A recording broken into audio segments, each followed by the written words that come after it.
जी, अब आता हूँ युवा चेहरे नेहा के पास। नेहा जी, जी। आप विश्लेषण भी करती हैं, एंकरिंग करती हैं, अमेरिका, कनाडा तक भारतीयों की बात पहुँचाती हैं, वो लोग भी क्वेश्चन आंसर करते हैं। एक प्रथा जो अभी मोदी जी ने अपनाई, उसको साउथ इंडिया ने अन्ना के समय से अपनाया हुआ है, लाभार्थी वर्ग, कि कुछ ना कुछ लोगों को देना है।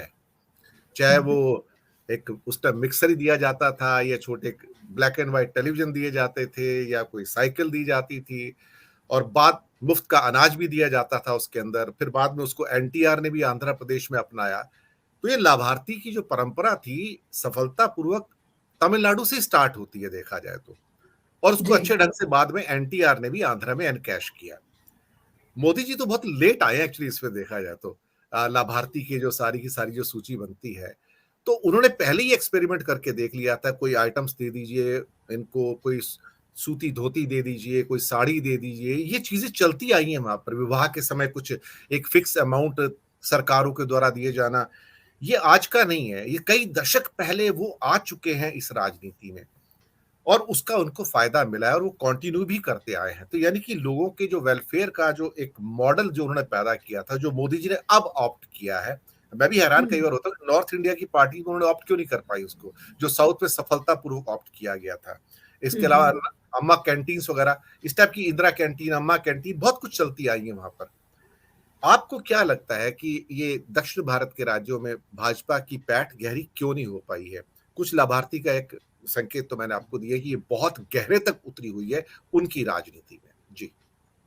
जी, दिनेश जी, जैसा कि आलोक सर ने भी कहा कि दक्षिण भारत की राजनीति और उत्तर भारत की राजनीति में बहुत गहरा फ़र्क है और बीजेपी इस फ़र्क को पाटने में लगी हुई है और कुछ मुद्दे हैं विकास से ही जुड़े हुए हैं या फिर हिंदुत्व से जुड़े हुए हैं, हिंदू राष्ट्र से जुड़े हुए हैं।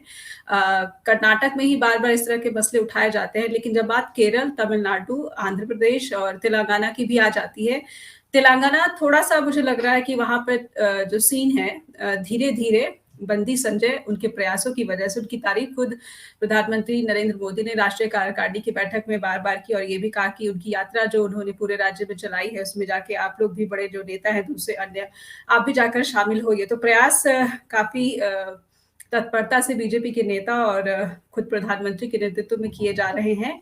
लेकिन जड़ों को हिलाना इसलिए मुश्किल है बीजेपी के लिए क्योंकि वहाँ के जो लोग हैं, वहाँ की जो जनता है अ, सांस्कृतिक रूप से बहुत ही मजबूत स्थिति में है। जब आप उत्तर भारत की जनता को देखेंगे तो एक ऐसी सभ्यता है यहाँ पर जो एक मिश्रित है, मिश्रित समाज है। साउथ में ये मिश्रित समाज नहीं है। साउथ में तमिलियंस को पता है कि मेरी संस्कृति क्या है, मेरी ज़रूरतें क्या हैं और जो क्षेत्रीय दल हैं, उन पर भरोसा उनका ज़्यादा होता है। मैं कहूँगी कि उसके बाद अगर हटकर कांग्रेस पर भी ज़्यादा भरोसा उन्होंने दिखाया, लेकिन बीजेपी को अभी भी अगर आप अमाउंट की बात करें, तो ज़्यादातर जैसा कि आलोक सर ने कहा कि पिछड़े वर्ग के भी जो लोग हैं बीजेपी पर प्रोग्रेसिव पॉलिटिक्स को लेकर उतना भरोसा नहीं कर पा रहे हैं। साउथ को लेकर मैं फिर पूर्वी राज्यों के पास भी जाना चाहूँगी। पूर्वी राज्यों में भी बीजेपी की बात जब आती है प्रोग्रेसिव की, तो वहाँ पर भरोसा नहीं जुटा पा रही है बीजेपी। पश्चिम बंगाल में टीएमसी के साथ कड़ा मुकाबला है, लेकिन वहाँ पर हिंसा भी होती है, बहुत सारी चीज़ें और पिछले समय में देखने को मिली हैं। लेकिन जब विकास की बात आती है, तो बीजेपी पे भरोसा एक बड़ा-सा तबका है जो नहीं कर पा रही है। आपने कहा फ्री की जो मुफ्त चीज़ों को साउथ की राजनीति में जो है काफ़ी ज़्यादा तारीफ़ मिलती है और जब मैं छोटी थी मुझे याद है कि टीवी, फ्रिज इतनी बड़ी-बड़ी चीज़ें पॉलिटिक्स में मुफ्त में दी जाती थी, चुनाव में भी दे दी जाती थी और हम सोचते थे कि वाह! वो राज्य बहुत अच्छे हैं जहाँ पे मुफ्त में ये सब चीज़ें दी जाती हैं क्योंकि उत्तर प्रदेश में मेरा जन्म हुआ है तो वहाँ पर लगता था कि ये चीज़ें मुफ्त तो दूर की बात है, जो ज़रूरत की चीज़ें हैं वो भी नहीं मिल पाती हैं।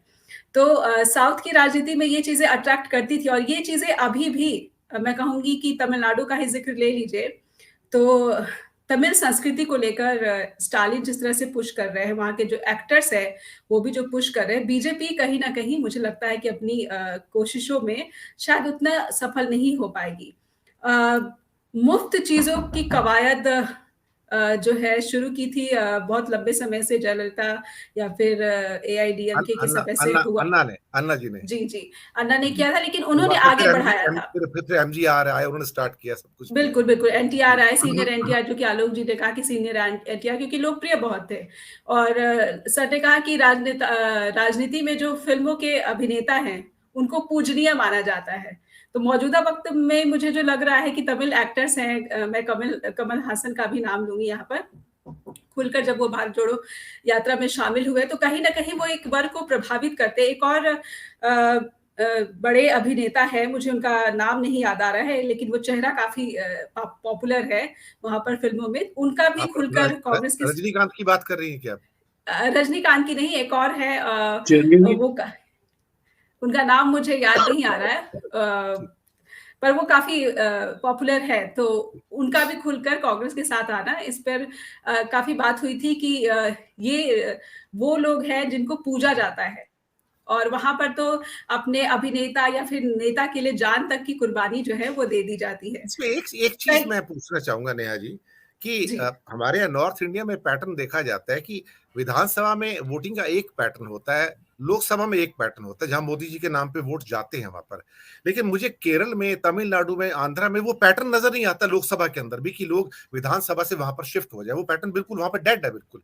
ऐसा क्यों है कि पैटर्न ही डेड है बिल्कुल वहाँ पर? ये जी, बिल्कुल आप सही कह रहे हैं कि पैटर्न डेड है क्योंकि वहाँ चीज़ें बहुत ज़्यादा स्थानीय स्तर पर ही प्रभावित करती है। जब आप तमिलनाडु में जाते हैं तो स्थानीय स्तर के मुद्दे ज़्यादा प्रभावित करते हैं। मैं क्यों कह रही हूँ कि बीजेपी उतना प्रभावित नहीं करती। क्षेत्रीय दलों को प्राथमिकता मिलती है, उसके बाद मैं कहूँगी कि कांग्रेस को प्राथमिकता मिलती है, उसके बाद मैं कहूँगी कि तीसरे नंबर पर बीजेपी को प्राथमिकता मिलती है। यही वजह है कि विधानसभा के भी चुनाव हो या फिर लोकसभा के भी चुनाव हो, क्षेत्रीय मुद्दों को ही प्रमुखता मिलती है। मैं कहूँगी केरल में एक बंदरगाह का जो मुद्दा चल रहा है, उसे लेकर भी जिस तरह से आपने देखा होगा कि वहाँ पे प्रदर्शन और आंदोलन चल रहा है, तो ये तमाम वो ऐसे मुद्दे हैं, वहाँ पर लोगों को अपनी रोज़ी-रोटी के साथ-साथ उनकी तरक्की के रास्ते में कौन से बाधा आ रहे हैं। आप अडानी ग्रुप को ही देख लीजिए किस तरह से कैप्चर वहाँ पर एक बड़ा प्रोजेक्ट वहाँ पर लेकर आए हैं, तो इसका एक व्यापक पैमाने पर प्रदर्शन हो रहा है।